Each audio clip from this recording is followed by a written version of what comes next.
Universidad Técnica Particular de Loja. Investigación sobre la importancia de la construcción de una sociología del derecho ecuatoriano.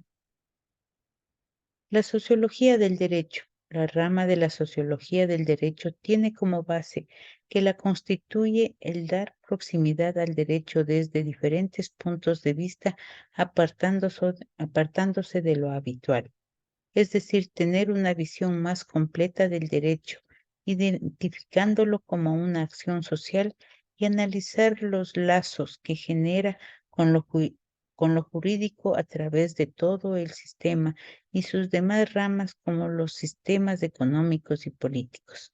La sociología jurídica adopta los mismos métodos que son típicos en las ciencias sociales, lo que significa observar la realidad a través de técnicas codificadas de investigación, como por ejemplo entrevistas, análisis del discurso, análisis del documento y también observación directa de aspectos sociales jurídicos. ¿Qué estudia la sociología jurídica? El objetivo de la sociología jurídica es el descubrir leyes o las causas que explican el nacimiento, desarrollo y los diferentes sistemas e instituciones del derecho. El principio de lo que conocemos como sociedad jurídica, cuya estructura es origen, evolución y distinción de las diferentes maneras del origen del derecho. El derecho escrito natural, la jurisprudencia y colectividades e individuos con relaciones políticas. En esta ciencia, su contenido el mismo que explica la manera en la cual se ejerce el sistema global de relaciones entre los seres humanos, la forma en las cuales las localizadas aciertos de las normas jurídicas, como es el papel de las personas especializadas en derecho como políticos del derecho. Historia de la sociología del derecho. Como sucede con toda observación sociológica del derecho, para la historia del derecho adquiera rango científico es necesario antes de todo que adopte una actitud distante respecto a cualquier tipo de racionalización jurídica. Para ello ha de ser consciente que el trabajo conceptual de los juristas consiste en una labor de clasificación social que constituye al mismo tiempo una forma específica de intervención en un medio social polarizado.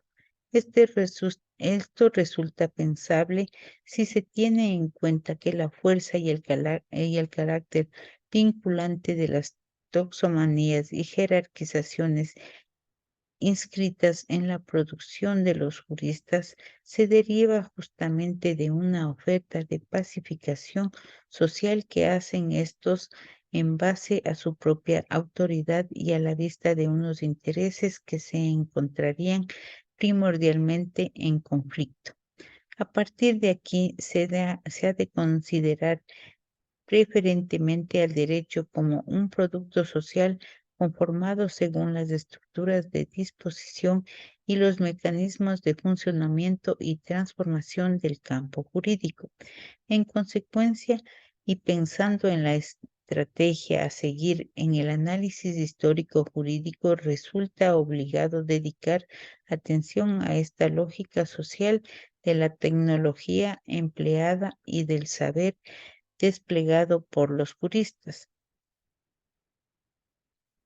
Se ha de examinar, por tanto, y de modo preferente las contiendas entre rivales, los conflictos de competencia y la pugna por ejercer en régimen de monopolio en el derecho de decir qué es el derecho.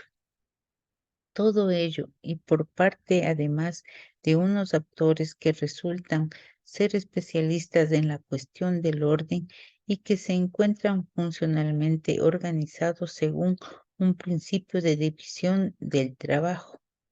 Solo si se procede de este modo resulta factible comprender que los juristas se encuentran delimitados por su campo, es decir, objetivamente situados en una tesitura que los obliga por regla general tanto, a salvaguardar su posición mediante inversiones del orden conceptual dentro del campo, como a utilizar esta acumulación de capital para poder hacer frente a las exigencias provenientes de su exterior, atendiendo a los inexorables dictados de la moderna división del trabajo. Está claro que el tipo de legitimidad a ellos exigible solo se puede ser alcanzado de la mano de una prestación profesional adecuada.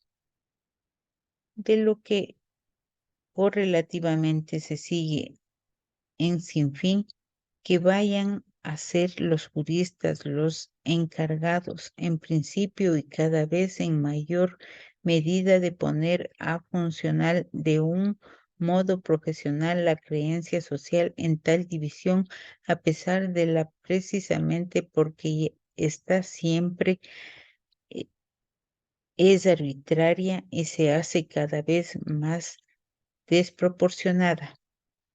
A la vista de su aceptación en la vida de todos los días, puede afirmarse incluso que hoy sigue correspondiendo a los juristas. Para ello, naturalmente, han de tener la precaución de difundir un orden jurídico en tanto que artefacto altamente consecuente y ajustado a las relaciones sociales existentes. Exclusión de género. A lo largo de la historia, las mujeres han sido discriminadas y no contaban con los mismos derechos que el hombre. Se define como exclusión de género. A toda distinción, exclusión y restricción basada en el sexo que tenga por objeto o por resultado menoscabar o anular el reconocimiento, goce o ejercicio por la mujer, indispensablemente de su estado civil sobre la base de la igualdad del hombre y la mujer, de los derechos humanos y las libertades fundamentales en las esferas pública, económica, social, cultural y civil o en cualquier otra esfera. Se originaron a nivel global movimientos sociales los cuales apoyan la ideología feminista, peleando por la participación de la mujer en la sociedad en base a la igualdad con el hombre. Fue asignada esta fecha debido a que en el año de 1908, 146 mujeres fueron asesinadas mientras protestaban contra las malas condiciones laborales y bajos salarios. Los principios fundamentales como es el derecho a votar, al trabajo, además a asignarle un día exclusivo para festejar el Día de la Mujer cada 8 de marzo. En el Ecuador se aprobó el sufragio femenino en el año de 1929, convirtiéndose en el primer país de Latinoamérica en incluir a las mujeres en comités nacionales. Es así como empezaron a evidenciarse los primeros movimientos feministas a inicios de los años 1980. Actualmente las mujeres ocupan un gran porcentaje en la participación política del país, participando como asambleístas, concejales, miembros de juntas parroquiales, etc.